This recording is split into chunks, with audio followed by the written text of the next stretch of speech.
নমস্কাৰ বন্ধুসকল, আসাম কেৰল আপোনালোকক স্বাগতম জনাইছো। অসম লোকসেৱা আয়োগে অৰ্থাৎ এপিএছচিয়ে এটা ৰিক্ৰুটমেণ্ট নটিচ ৰিলিজ কৰিছে, য'ত তেওঁলোকে junior development officer JDO in planning service under transformation and development ডিপাৰ্টমেণ্টৰ 9টা পোষ্ট ৰিলিজ কৰিছে জুনিয়ৰ ডেভেলপমেণ্ট অফিচাৰৰ।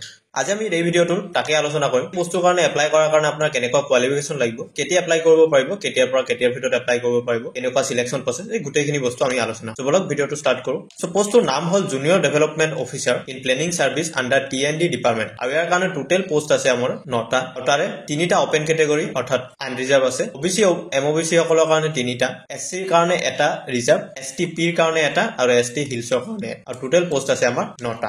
এই পোষ্টৰ স্কেল পে হ'ব 22,000, পে স্কেল হ'ব 22,000ৰ পৰা 97,000লৈকে, গ্ৰেড হ'ব 9,400, আৰু পে বেণ্ড হ'ব 3। ইয়াৰ কাৰণে এলিজিবিলিটি ক্ৰাইটেৰিয়াৰ ভিতৰত আপোনাৰ প্ৰথম এলিজিবিলিটিটো লাগিব যে আপুনি অসমৰ এজন পাৰ্মানেণ্ট ৰেচিডেন্স হ'ব লাগিব, আপোনাৰ এমপ্লয়মেণ্ট এক্সচেঞ্জ ৰেজিষ্ট্ৰেশ্যন চাৰ্টিফিকেট থাকিব লাগিব অসমত, আৰু 2 নম্বৰতে হ'ল আমাৰ এডুকেশ্যনেল কোৱালিফিকেশ্যন। এডুকেশ্যনেল কোৱালিফিকেশ্যনৰ ভিতৰত আপোনাৰ bachelor degree in arts science commerce from any recognised university, যিকোনো ষ্ট্ৰীমত আপোনাৰ আৰ্টছ চায়েন্স কমাৰ্চত বেচেলৰ ডিগ্ৰী অৰ্থাৎ BA পাছ হ'লেই হ'ল, তেতিয়াহ'লে আপুনি এই পোষ্টৰ কাৰণে এপ্লাই কৰিব পাৰিব। আৰু যদি আপোনাৰ এইকেইটা ছাবজেক্টৰ ভিতৰত যেনে statistic, economics, mathematics, agriculture economics, sociology, anthropology, social anthropology, social work, business administration, business management, geography and commerce, এইকেইটা ছাবজেক্টৰ ভিতৰত যদি আপোনাৰ অনাৰ্ছ থাকে গ্ৰেজুৱেশ্যনত, তেতিয়াহ'লে আপোনাক প্ৰিফাৰেঞ্চ দিয়া হ'ব। কিন্তু আপুনি যদি চিম্পল BA পাছ হয় তেতিয়াহ'লে আপুনি এপ্লাই কৰিব পাৰিব। তাৰপিছত দিয়া আছে এজ আপোনাৰ 21ৰ পৰা 38 ইয়াৰ্ছৰ ভিতৰত যদি আপোনাৰ বয়স হয় তেতিয়াহ'লে আপুনি এপ্লাই কৰিব পাৰিব, 21 ইয়াৰ্ছৰ ওপৰত আৰু 38 ইয়াৰ্ছৰ তলত। আৰু যদি আপুনি SC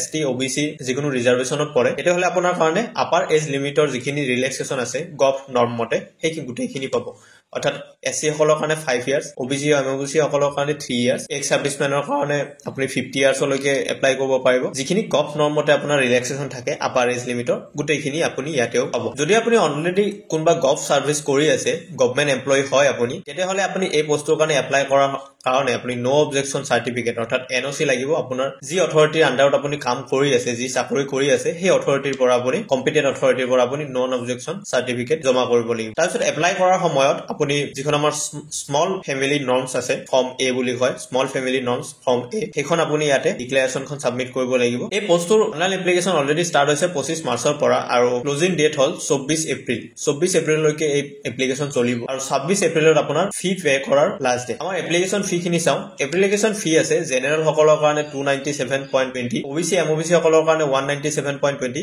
আৰু SC ST BPL PWBD সকলৰ কাৰণে 47.20 ৰুপিজ পে কৰিব লাগিব। এই বস্তুৰ কাৰণে এপ্লাই কৰাৰ কাৰণে আপুনি APSC ৰিক্ৰুটমেণ্টৰ অফিচিয়েল ৱেবছাইট যিটো আছে তাতে যাব লাগিব, আৰু তাতে গৈ আপুনি যদি আপোনাৰ অলৰেডি ৰেজিষ্ট্ৰেশ্যন কৰা আছে তেতিয়াহ'লে আপুনি ৰেজিষ্টাৰ কৰিব নালাগে, আৰু যদি ৰেজিষ্ট্ৰেশ্যন কৰা নাই তেতিয়াহ'লে আপুনি apscrecruitment.in গৈ আপুনি প্ৰথমতে ৰেজিষ্টাৰ কৰিব লাগিব। তাৰপিছত আপুনি নিজৰ ফৰ্মখন ফিল আপ কৰিব লাগিব, আৰু ফৰ্ম ফিল আপ কৰাৰ সময়তে আপুনি NOC, small family norms, educational কোৱালিফিকেশ্যনৰ ডিটেইলছ ডকুমেণ্টছ আছে, লগতে আপোনাৰ ফটো, চিগনেচাৰ, এই গোটেইখিনি বস্তু আপুনি ফৰ্ম ফিল আপ কৰাৰ সময়ত আপুনি ছাবমিট কৰিব লাগিব। চ' এইখিনি আছিল আমাৰ। যদি আপুনি পোষ্টৰ কাৰণে এলিজিবল হয় তেতিয়াহ'লে এপ্লাই কৰক পোষ্টৰ কাৰণে, আৰু লাষ্ট ডেটলৈ আপুনি ৰৈ নাথাকিব এপ্লাই কৰাৰ কাৰণে। যদি আপুনি এলিজিবল হয় তেতিয়াহ'লে এপ্লাই কৰক, আৰু যদি ভিডিঅ'টো ভাল লাগিছে, আপোনাৰ কিবা সুবিধা হৈছে, তেতিয়াহ'লে লাইক কৰক ভিডিঅ'টো, শ্বেয়াৰ কৰক নিজৰ বন্ধুবৰ্গৰ লগত যিসকল এলিজিবল হয় এপ্লাই কৰিব পাৰিব। আৰু যদি আপুনি আমাৰ চেনেল নিউ ভিডিঅ'ছ হয় আৰু এনেকুৱা ভিডিঅ'বিলাক পাই থাকিব বিচাৰে তেতিয়াহ'লে ছাবস্ক্ৰাইব কৰিবলৈ নাপায়। চ' ফ্ৰেণ্ডছ, থেংকছ ফৰ ৱাচিং।